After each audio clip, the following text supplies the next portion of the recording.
Coming up on Cannabis Coast to Coast News with Alaina Pinto this week, President Trump continues to shake up the world, and cannabis is no different, now calling for the death penalty for all drug dealers. And his cuts to federal government threaten over 500 existing research studies. MSO giant Green Thumb Industries CEO Ben Kovler lashes out at the DEA, calling that agency corrupt and asleep at the wheel. And now GTI is getting into the Delta 8 hemp business. On the state front, democracy and cannabis reform take a beating in Ohio this week as lawmakers move to undo what the people voted in just a few months ago. And even in California, lawmakers there are moving to ban all disposable vapes for cannabis and nicotine products, citing lithium battery dangers and environmental impact. And Pennsylvania Senior Senator John Fetterman is starting a petition to federally legalize cannabis that you can sign right now. Plus, a report from the American Dental Association sees an association between cavities and cannabis. Oops, that reminds me, time to go brush my teeth. All that and international cannabis reports on Cannabis Coast to Coast News with Alaina Pinto next.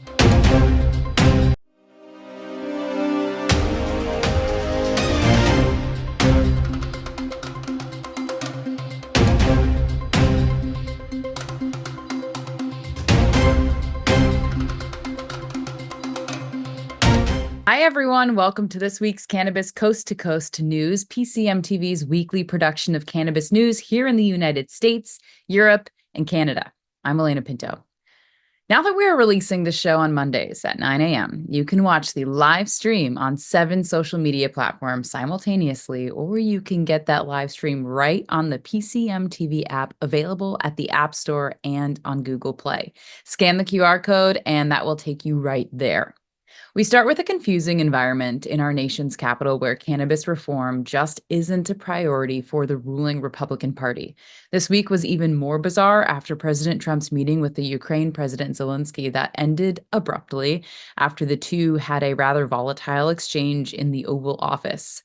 One thing's for sure, the two leaders certainly did not talk about cannabis reform. In fact, the only time President Trump mentioned anything having to do with drug reform is when he mentioned that he thinks drug dealers should get the death penalty. He did not specify if he considered cannabis dealers a drug dealer in that sentence. The president also announced that Alice Johnson, a formerly incarcerated woman serving a 20-year sentence on a non-violent cannabis conviction, will become the nation's pardon czar. Her responsibility will be to recommend to the president other current inmates who are still serving sentences for non-violent cannabis crimes. The only positive news coming out of the lobbyists in Washington, D.C. comes from the newly formed U.S. Cannabis Roundtable, whose leaders are clinging to hope that President Trump will make good on his campaign promises after supporting adult use in his home state of Florida. In the meantime, NORML is lashing out at legal states like Ohio, who are trying to change the existing adult use laws by a strong Republican Senate there. And the reforms that were passed this week include removing the Social Equity Jobs Program, cutting back on home grow from 12 plants to 6, and capping THC percentage and creating a mandatory 3-day jail sentence for anyone caught riding in a vehicle while consuming cannabis. Big note on that, though, it's just if you are riding in a vehicle, not driving it. There are a few other items in this bill that now goes to the House of Representatives in Ohio. And you know, our Ohio correspondent, Christina Brisson, will have something to say about this in her weekly report, sponsored by Yellow Labs Tincture, now in 40 dispensaries in that state. Around Columbus, Sophia is a beacon of sensuality who embraces her sensuality and desires. Seeking to enhance intimacy, she tries Yellow Labs TDHC Libido Mist. The mist ignites passion, awakening desires, and fostering authentic connections. Empowered by its effects, she embarks on a journey of exploration and intimacy. THC Libido Mist serves as a catalyst, kindling desire and intimacy.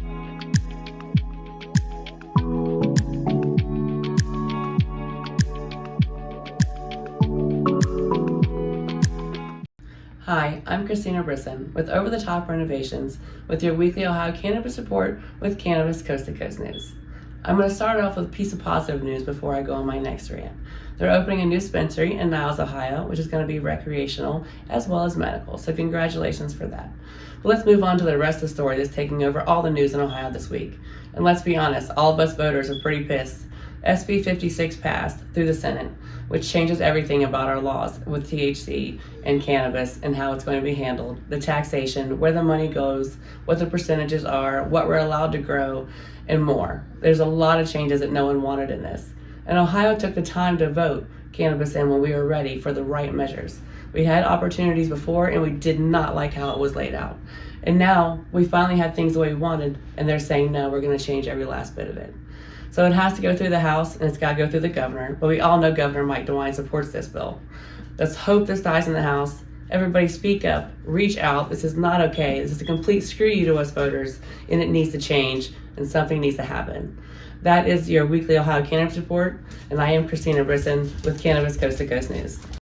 The Ohio Cannabis Report is supported by Yellow Labs and BetterWays to THC.com. Search for Yellow Labs near me and find one of 40 dispensaries in Ohio carrying these amazing mists and creams. We're so lucky to have Tim Johnson from Ohio joining us here at the Cannabis Coast to Coast production studio. And I can ask him, what happened in Ohio this week? You were in the room when the Republicans voted all this weird stuff into a new bill. They've undone everything that Ohio gained. What is your reaction to what happened there, Tim?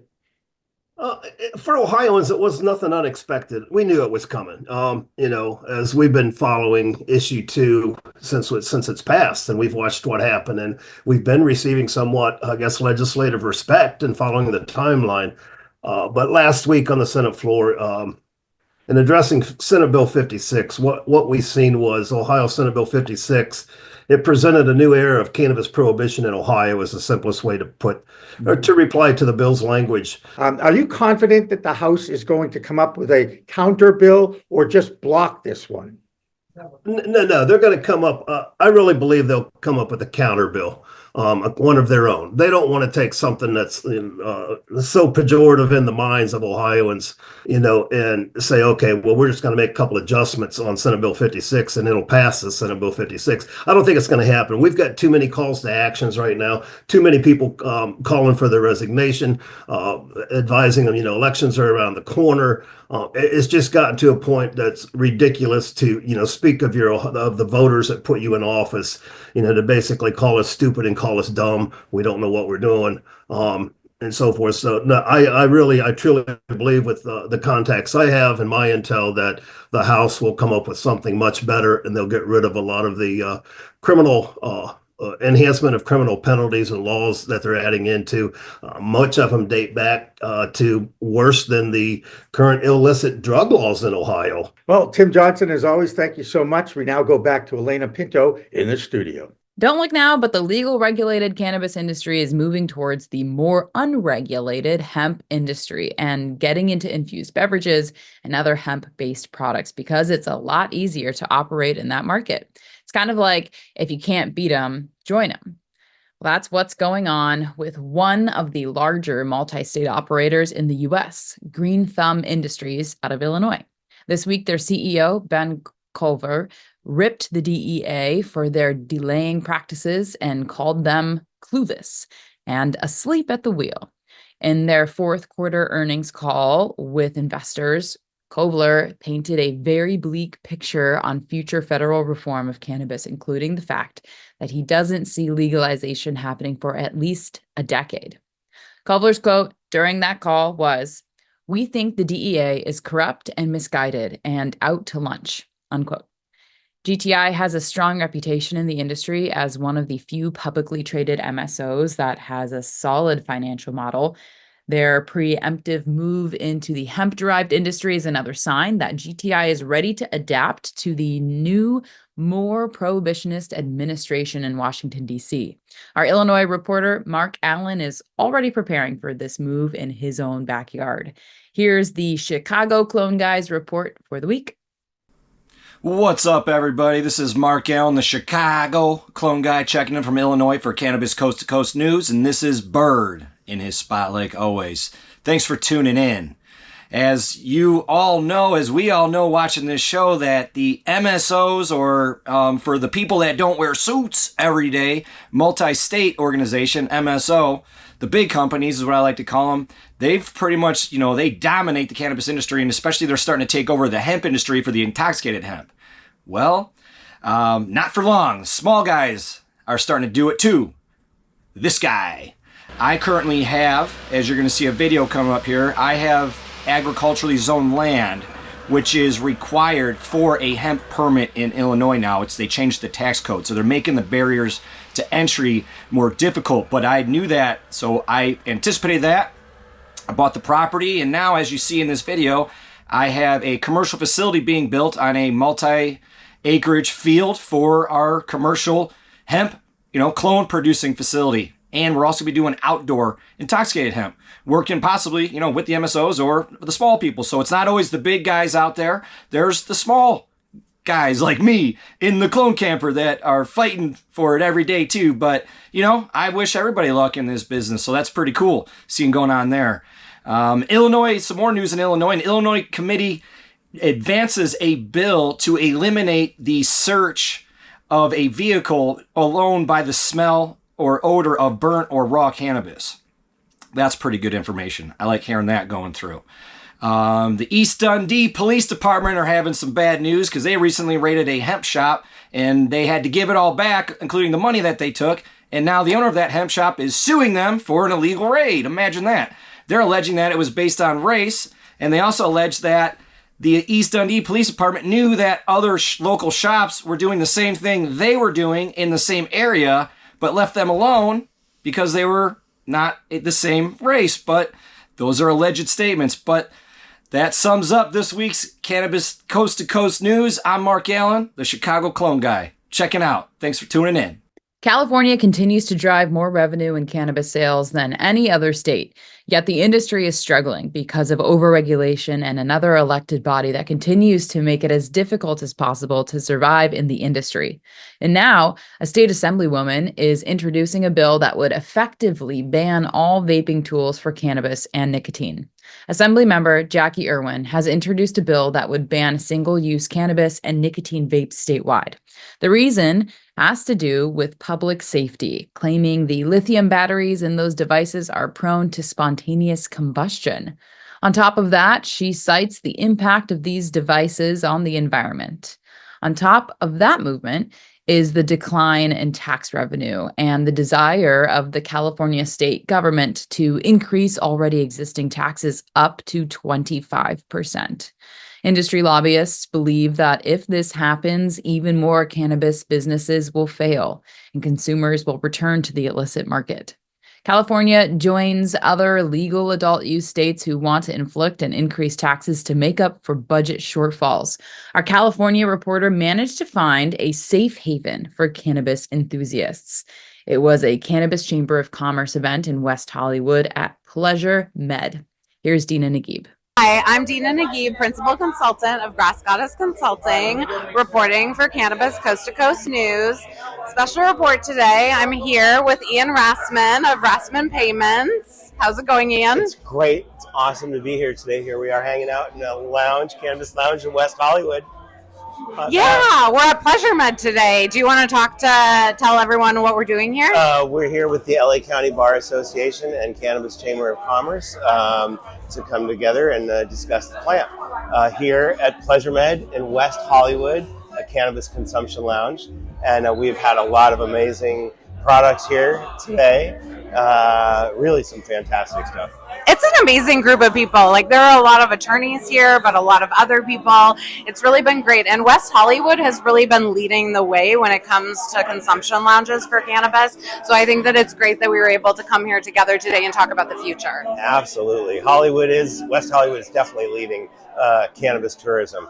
It's sort of the new Amsterdam, with people coming internationally to LA, knowing that they can go to lounges and purchase cannabis and consume it, all in a safe environment.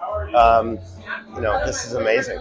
I love that. Yeah, it's definitely a great place, and tourists already come here. So We need to see the expansion of this model and others outside of West Hollywood, more pervasive around California and other parts of the country and around the world, of course. Absolutely, and that's a great lead-in because, Ian, I wanted to ask you have some big travel coming up. Do you want to just talk about that for a minute? Yeah, I'm heading off to Europe on Wednesday. I'm visiting a cultivation facility in Holland on Thursday. I'm speaking at the Cannabis Summit on Friday. Saturday and Sunday, I'm grabbing all the executives from the summit, and I'm leading a 2-day industry tour around Amsterdam. We've got some VIP tours lined up at many of the famous coffee shops. The owners are going to meet us and give us the private tour. So we're going to get the VIP experience. We've got the Bulldog canal boat, so we're going to go cruising down the canals, and it's all a walking tour. And then it's Cannabis Week in Barcelona, so I'm leaving on Tuesday for Barcelona, where there's going to be sea days, events every night in lounges all around the city. Thursday is the International Cannabis Business Conference, another event I'm sponsoring. And then Friday, Saturday, Sunday is Spanibus, the Europe's largest cannabis festival with 15,000 plus people pouring into Barcelona to celebrate the plant. Oh my gosh, I love that. And we actually have one of our correspondents that lives over in Europe that will be at Spanibus. So it'd be cool if you guys meet up and do another interview there. Well, thank you so much, Ian, for taking a little time with me today. I appreciate everything you do for the industry. It's always great hanging out with you, Dina. Thanks so much. This is Dina for Cannabis Coast to Coast News. One more note on California. If you want to get your voice heard about the proposed tax hike, think about attending a lobby day on March 24th in the state's capital, Sacramento. That tax hike threatens the existence of the market that is teetering on collapse. So think about these unfair facts. Cannabis in California, the consumers there pay 124 times more than the tax on wine and 60 times more than beer. Seems a bit unfair, right? Well, that'll do it for the A Block, or first section of Cannabis Coast to Coast News. Next up, we'll turn it over to our international reports, Debbie Facey in Canada and Ben Stevens in London with a report on the ever-changing laws in Germany. Cannabis Coast to Coast News continues after this. Ready to take your craft to the next level? Imagine faster extractions, purer products, and more profits. Sounds good, right? At Pure 5 Extraction, we've revolutionized cannabis extraction with our game-changing technology. No solvents, no heat, just the cleanest, most natural process on the market. Whether you're a boutique grower or a large-scale operation, Pure 5 has the tools to elevate your business worldwide. Visit pure5extraction.com today. Pure 5 Extraction, because your plants deserve the best.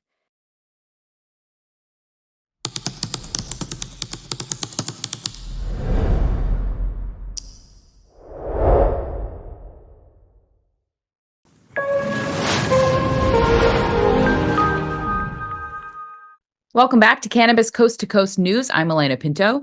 While we pride ourselves on our coverage of the industry from the East Coast here in Massachusetts to the West Coast, we are thrilled to have regular reports from the emerging market in Europe. We start with the Business of Cannabis editor, Ben Stevens. I'm Ben Stevens with Business of Cannabis with this week's European Cannabis Report for Cannabis Coast to Coast News. Now, there's only one real story dominating the headlines this week, and that is the results of the German federal election. The CDU, as expected, won the most seats, and in their campaign they promised to repeal a lot of the cannabis reforms pushed through by the previous administration. While they won the most seats, they didn't have enough to form a government by themselves. This means that they will almost definitely have to form a coalition with one of the parties who created these reforms. The SPD is cited as the most likely contender to form a coalition, and in contrast they have promised not only to protect these reforms, but to push for further liberalisation. So it's pretty unclear whether the CDU will have enough political capital to push through any of these repeals, and we probably won't get a full picture of what the new government looks like until around Easter. Now, the CDU has previously voiced its support for Germany's medical cannabis industry. This means that many assume any repeals will be focused more on the restrictive but existing recreational market in Germany. This has already sent ripple effects through the industry, seeing 2 businesses pull out. One company, a German business focused on selling cultivation equipment to Germany's cannabis cultivation associations, went into liquidation this week, while another US company hoping to do the same announced that it was pulling out of the market and focusing its efforts elsewhere. This all comes as the latest figures on Germany's booming medical cannabis market were released, showing that medical cannabis imports doubled in 2024 and grew by 53% in Q4 compared to Q3. While the medical cannabis market is considered much more safe from these repeals, the rapid growth that we've seen has already driven a lot of pushback from both the medical community and politicians. This week, one of the largest telehealth clinics in Germany was taken to court over accusations of malpractice and a kind of wider sense that the medical cannabis market is indeed a pseudo-recreational market. Depending on the results of this court case, this could have major implications for the exponentially growing medical cannabis market. That's all for this week from Business of Cannabis and the European Cannabis Report. I'm Ben Stevens, reporting for Cannabis Coast to Coast News. In Canada, that country is responsible for exporting 50% of its product to Germany, a country that continues to make changes to its cannabis laws. Here's Debbie Facey. This is Debbie Facey with the Canadian Coast to Coast Cannabis News Report. So what we have in Canada this week is Canopy Growth brand Tweed has finally launched in Germany. This is something that has been a partnership with Portugal under the Grow Vida S.A. This is going to be something that's great for not only Germany, which is the largest market, but also it's going to be adding to the 83 million people that are not only within the consumer bracket, but are also influencers and are excited for this amazing change, which I am too. Next, what we have is New Zealand has received their first shipment from Pure Sun Farms, which is their Pink Kush, which is going under Village Farms International. And that is going to be something that is also great for Canada because now we have enhanced and grown our partnership within Europe and has become more known, especially due to the fact that our strains are at least something that we could stand back by and these brands can be proud of. This is it for Debbie Facey in Canada with the Canadian Coast to Coast Cannabis Report. Peace. Last week, Matthew Friedlander was at the Washington State House lobbying for changes to some of the laws in one of the 2 oldest adult use states. It looks like those efforts got some notice. A bill to open up the home grow market has moved forward and is part of a bill that would allow public consumption of cannabis in a regulated licensed space. State Rep Melanie Morgan presented that to their state legislature and got immediate pushback from other reps who continue to be overly concerned about drivers who are under the influence of cannabis. The big question, of course, in every adult use state is confirming that a driver is impaired, even with the presence of cannabis in their system. This bill would place responsibility at these public events on designated bud tenders who, like bartenders, would be responsible for educating users and keeping an eye on their intoxication levels. Well, now let's check in with bordering state Oregon with Marianne Krisashi. I'm Marianne from Alibi with the Oregon Cannabis Report for Cannabis Coast to Coast News. Another attempt is being made to legalize cannabis consumption lounges in Oregon. There have been multiple events in the past, and a consistent challenge is finding a way to make it work with Oregon's strong Indoor Clean Air Act. We're one of the few legacy states that does not have indoor consumption. And next, Portland is host to the world premiere of a comedy show entitled The History of Weed. This is an engaging mix of history and humor and tells the tale of the planet's most celebrated and demonized plant through the inspiring stories of the diverse people and cultures who have championed it in the face of a racist and oppressive authoritarian campaign of eradication. The history of weed is created and performed by David Bienenstock. He is a former editor at High Times Magazine, creator of the Vice series Bong Appetit, author of the book How to Smoke Pot Properly, and host of the podcast Great Moments in Weed History. Looking forward to a fabulous show sponsored by Alibi and Happy Kitchen. That's the Oregon Cannabis Report. I'm Marianne with Alibi for Cannabis Coast to Coast News. I'm Jill Goldsberry with the New Jersey Cannabis Report for Coast to Coast Cannabis News. And here's what's happening in New Jersey. The New Jersey Spotlight Market is coming back to town on March 4th. You will be able to attend in Somerset, New Jersey. If you feel like making the trek down to the Delta Marriott hotels, that's where you will be able to network with industry leaders and investors. So if you have a product, you have a store, this is definitely the place to be if you're looking to upgrade your networking experience. And in other news in New Jersey, we reported on the Academy for Cannabis that was opening up last year. I'm sure I remember telling you all about it. Now that academy that is less than a year old, sponsored by the New Jersey Business Academy, it's a cannabis university of sorts, and there are over 1,000 students that have enrolled to be a part of this program. So if you are looking to become a cannabis business owner or learn about cultivation or anything you want to know about the industry, this is the place to learn all about it. And there are also incentives for certifications in these courses. So that's what's going on in New Jersey. I'm Jill Goldsberry with the New Jersey Report for Cannabis Coast to Coast News. Thanks for watching, and I'll see you on the next report. The race to become the 25th legal adult use state in the United States continues, but you can take the state of Indiana out of the running. This week, the adult use bill that was introduced a few weeks ago has been blocked by the Republican majority in that state house. In Pennsylvania, John Fetterman is the senior senator in Washington, D.C., who has always been a supporter of federal legalization. This week, the senator started a petition to support federal reform with a petition that you can sign right now if you go to the website on the screen.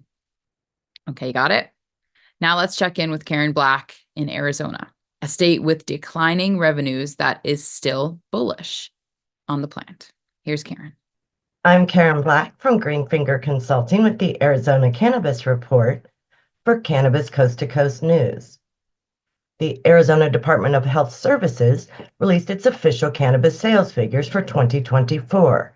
Total adult use and medical sales declined to just over $1.1 billion, which was a significant decrease from the $1.4 billion recorded the previous 2 years.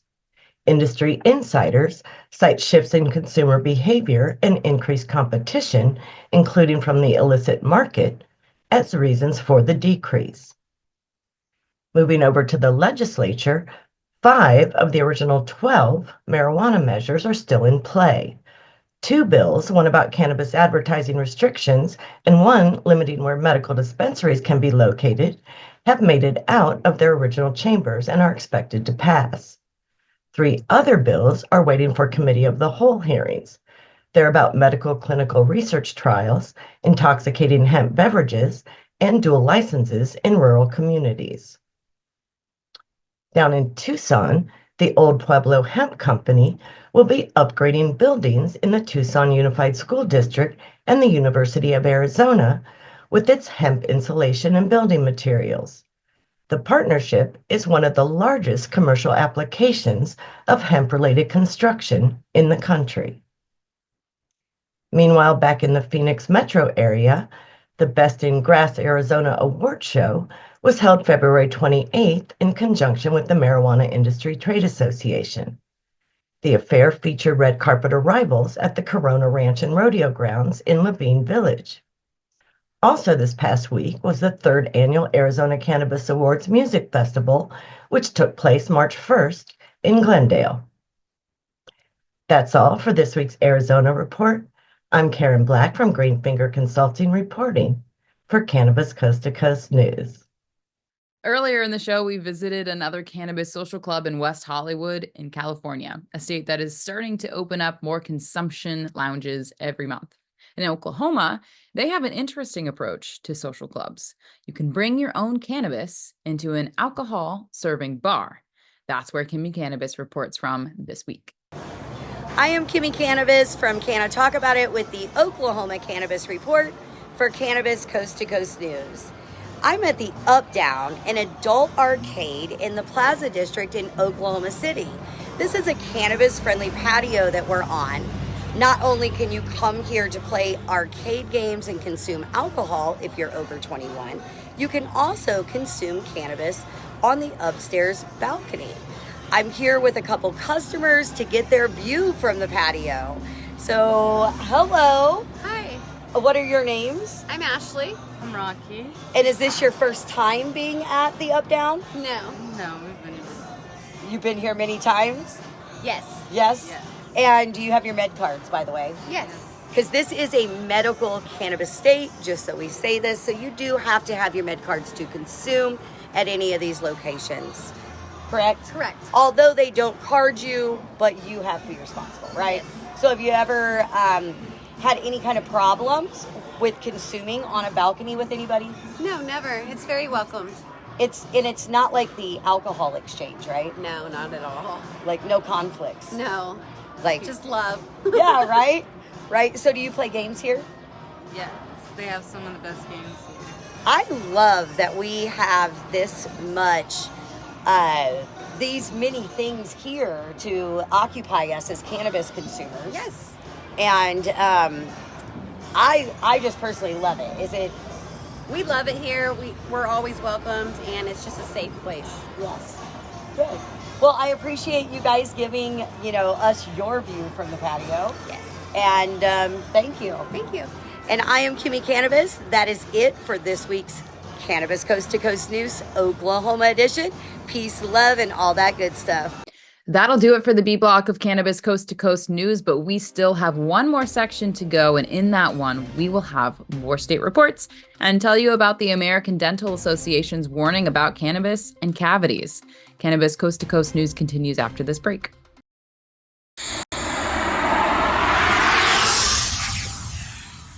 It's a whole new world of weed out there, isn't it? Everyone is learning new ways to titrate, ingest, consume, imbibe, and engage with this plant medicine we call cannabis. Now, let me tell you my cannabis story. I've had 4 major surgeries in the past 23 years and suffer from osteoarthritis with a variety of metal parts in my body and one on deck. Now, thanks to those chronic pain issues, I've been a medical patient in Massachusetts for almost 10 years now. I remember my first trip to a dispensary just outside of Boston, and I told the bud tender I didn't want to smoke it anymore. So I tried edibles, then tinctures, then vaping, and now if I'm going to smoke, I only use the Weegits filtration system. What? The Weegits.com, Weegits, that's weed, W-E-E-D, G-E-T-S.com, is where you'll find the planet's coolest product that cools the smoke from everyone's favorite flower. The guy that started this was a pretty good medical device manufacturer, and he created this maze pipe that cools the smoking process from 1300 degrees Fahrenheit upon inflammation down to just 90 degrees when it reaches your mouth. That's right, 1300 down to 90. That's why this maze pipe is amazing. Now, add in the code of PCMTV and you get 15% off. So just go to Weegits.com and check out the best way to enjoy a cooler smoke with less coughing and hacking and more peace of mind.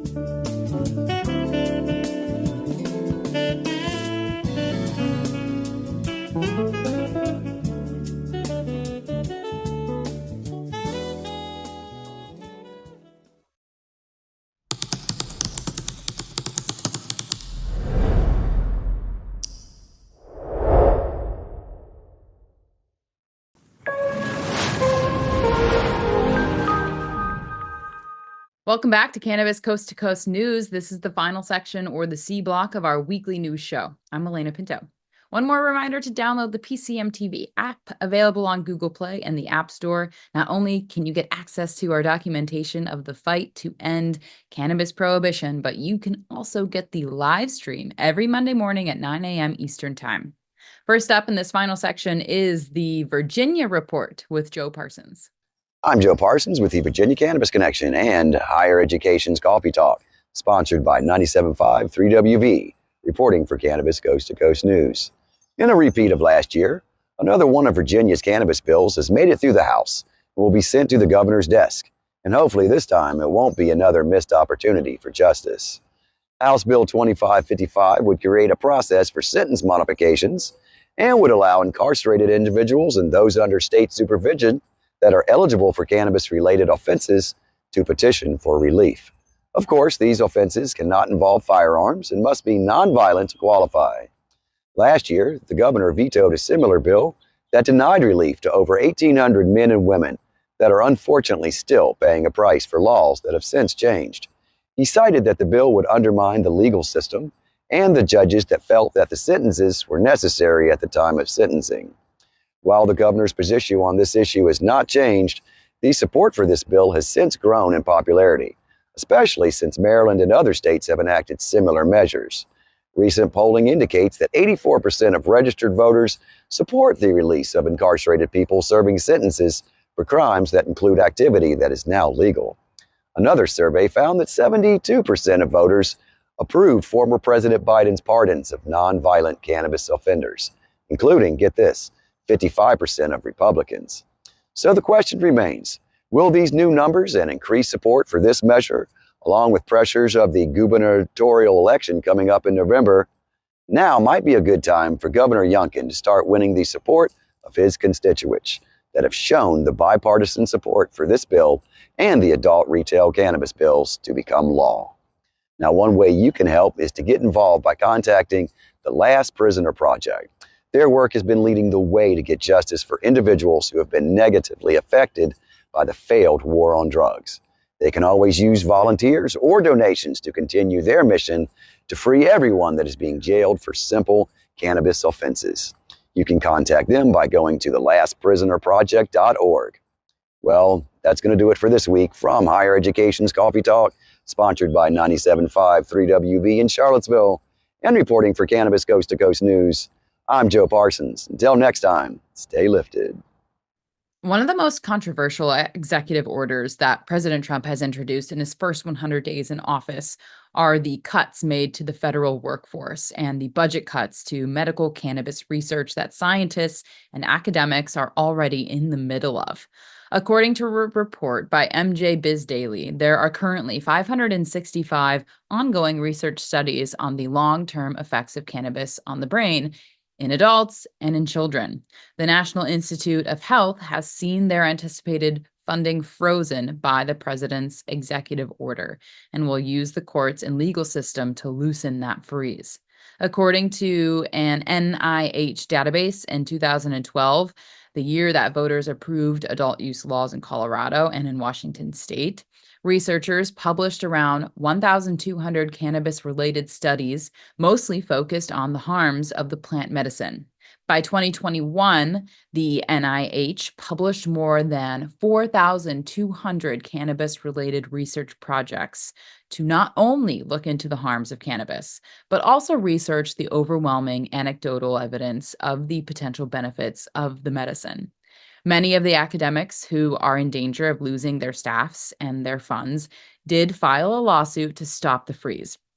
After reviewing the complaint, federal judge Adam Abelson cited some freedom of speech issues in the executive orders that these cuts are, quote, arbitrary and discriminatory enforcement over billions of dollars in government spending could result in irreparable harm. He also added, quote, that is textbook viewpoint-based discrimination, unquote. This is the new reality that is facing the industry that is already a house of straws that could collapse at any moment. Even research into the hemp industry is in danger, where the U.S. Department of Agriculture already has close to 40 ongoing research projects that will be discontinued. Is there anything happening in any state that's positive? Tell us, send us a message. We want to know. There is a glimmer of hope in the report that total sales revenue in the sale of cannabis continues to grow. And now analysts are forecasting sales revenue reaching $45.35 billion this year alone. Our Maryland correspondent, Christopher Bright, sees a glimmer of hope in his state that might actually give a tax break to some operators. Welcome to Cannabis Coast to Coast News. I'm Christopher Bright from the Enlightened Voice, bringing you this week's top cannabis headlines from Maryland. The Maryland House Ways and Means Committee has just given the green light to House Bill 619, a measure that could lighten the tax load for cannabis businesses. Approved last week, this bill expands an existing tax break exempting sales between licensed cannabis companies and registered cannabis nurseries from the state's sale and use tax.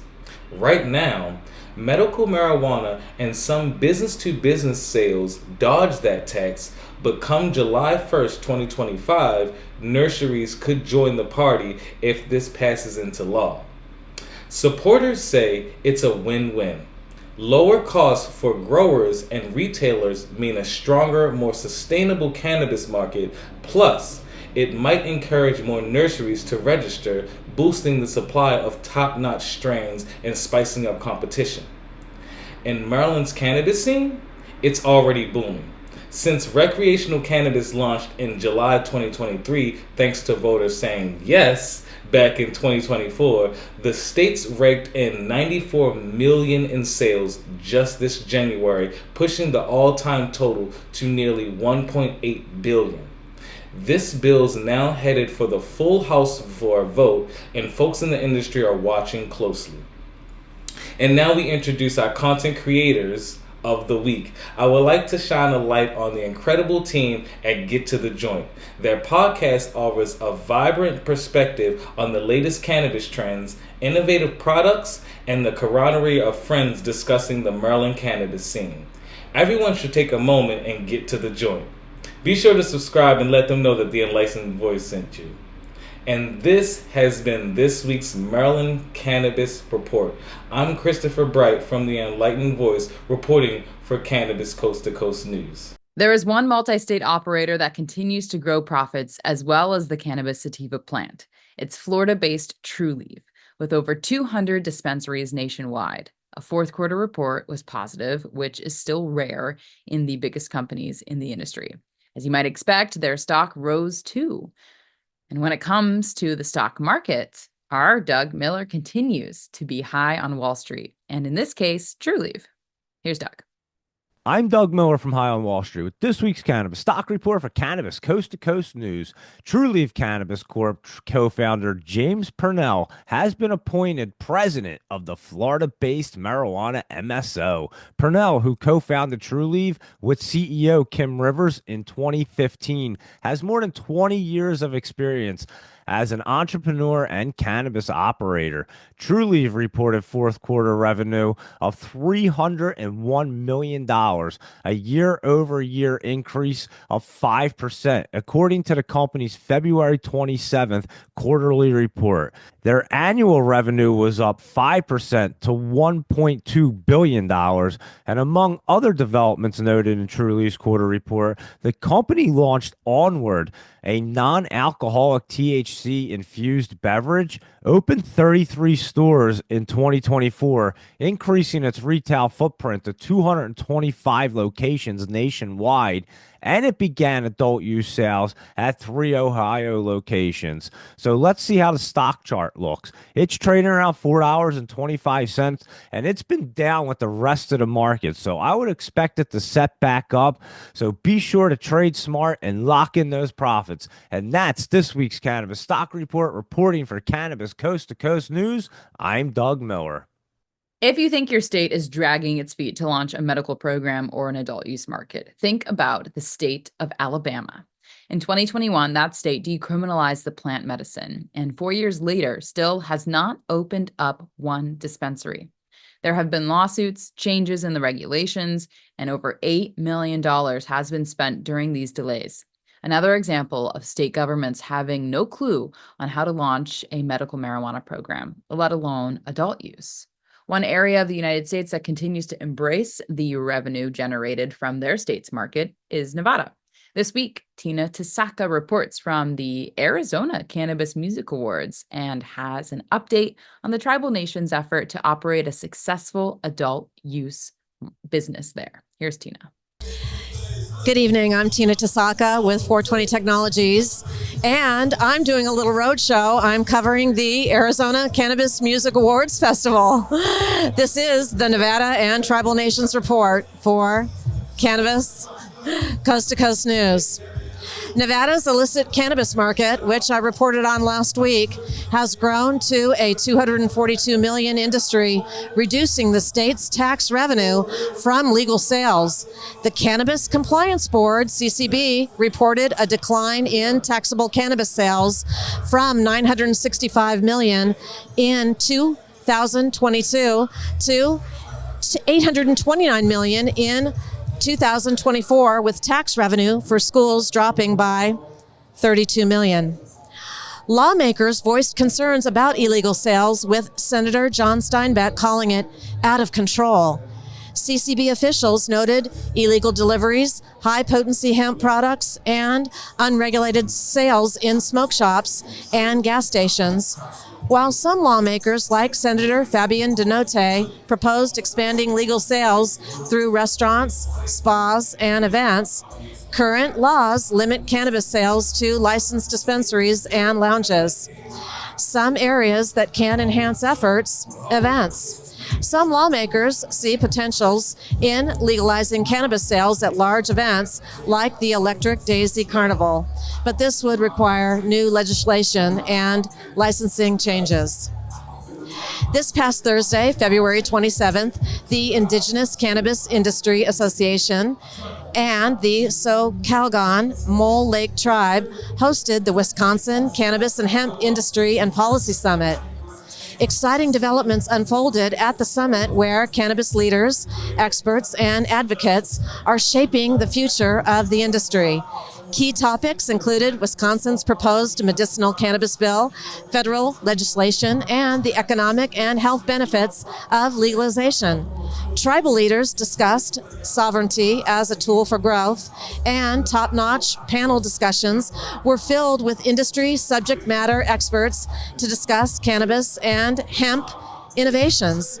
With policymakers, farmers, and industry forward thinkers in one space, the summit is a movement toward a sustainable and inclusive future for Wisconsin and surrounding states.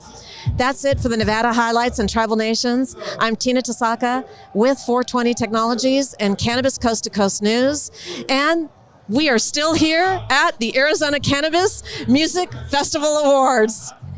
The state of Missouri's cannabis market continues to operate in the black, and one of the reasons for that is a much more lenient set of regulations on cannabis social clubs that are open now without any controversy or public safety issues. They also have a vibrant event calendar of one-day cannabis-friendly events. And this week, our man in Missouri, Brandon Jones, tracked down a state lobbyist. Here's his report. Hi, everybody. I'm Brandon Jones with B Green Distribution with Missouri Cannabis Report for Cannabis Coast to Coast News.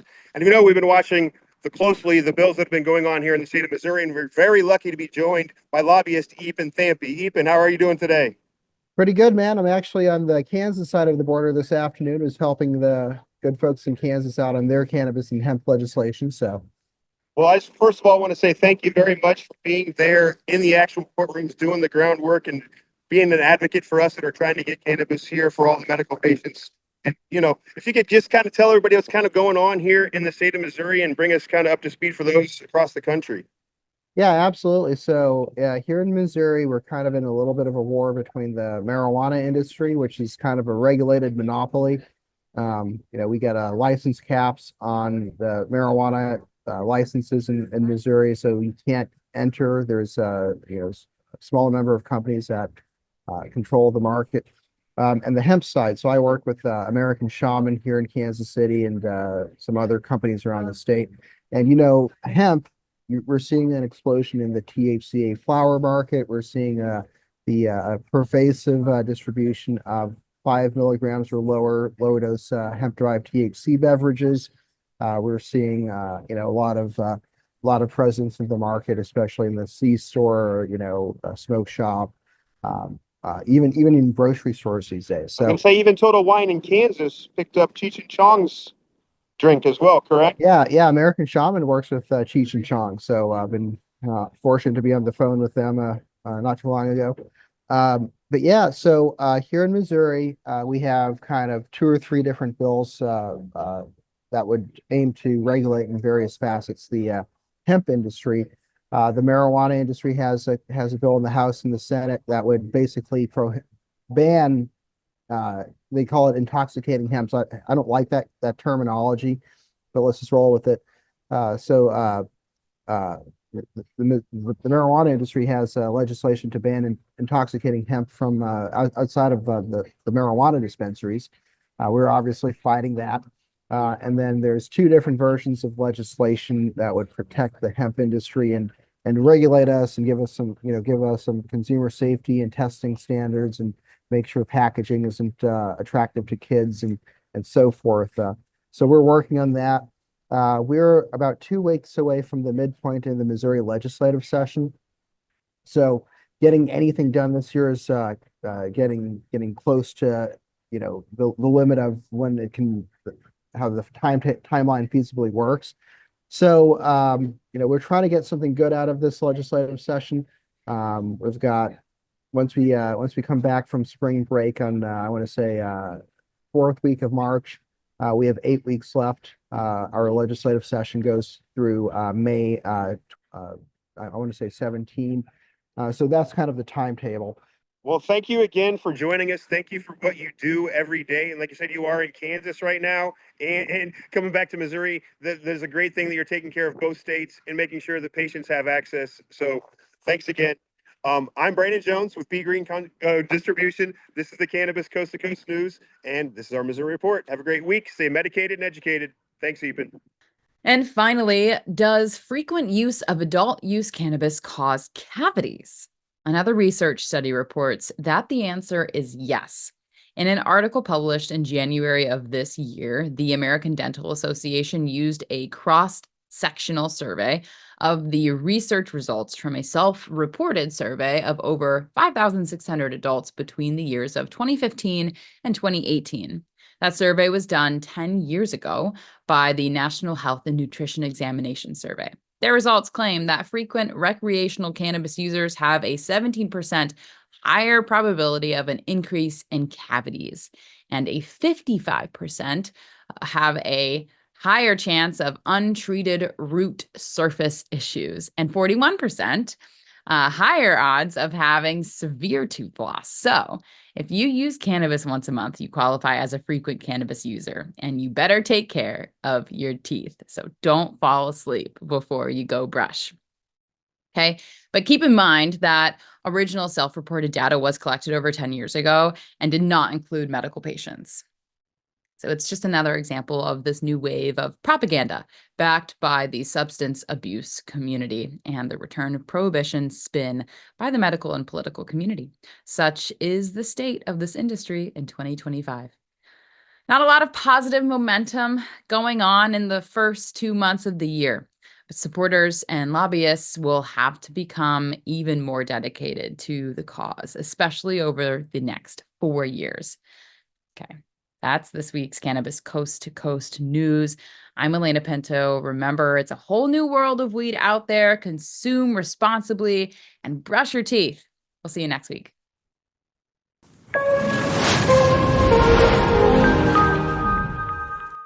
I think I messed up. Did you know there's a place that covers all the cannabis news you need? Welcome to Pro Cannabis Media, your go-to for all things cannabis. PCM is the CNBC of weed, bringing you the latest news and talk shows with a twist. We've got 16 state correspondents and multimedia journalists from around the US and Canada. Hey everybody, it's Brandon Jones with Big Green Distribution with the Missouri Cannabis Report. I'm Karen Black from Green Finger Consulting with the Arizona Cannabis Report. I'm Amy Carter from Michigan Weedsters. Andrew Behringer here reporting from Washington, D.C. Debbie Facey with the Canadian Toke of the Week. It all started back in 2018 when founder Jimmy Young kicked off the In the Weeds podcast. His mission? Documenting the fight to end cannabis prohibition. Fast forward to today and we've got Cannabis Coast to Coast with Alaina Pinto, delivering the nation's only TV-style cannabis news show. Hi, everyone. Welcome to another edition of Cannabis Coast to Coast, PCMTV's weekly roundup of industry news from California to New York. I'm Alaina Pinto. As of August 2024, PCM has racked up over 1.2 million views and 14.5 million impressions on our YouTube channel. With 15,000 subscribers and growing, our reach is spreading like wildfire. PCM's website, YouTube, Rumble, Discord, Roku, Twitch, Spotify, iHeartRadio, Apple Podcasts, and even our very own PCMTV app. Get your cannabis news fix with Pro Cannabis Media. We're here to keep you informed and entertained. Stay tuned and stay lifted.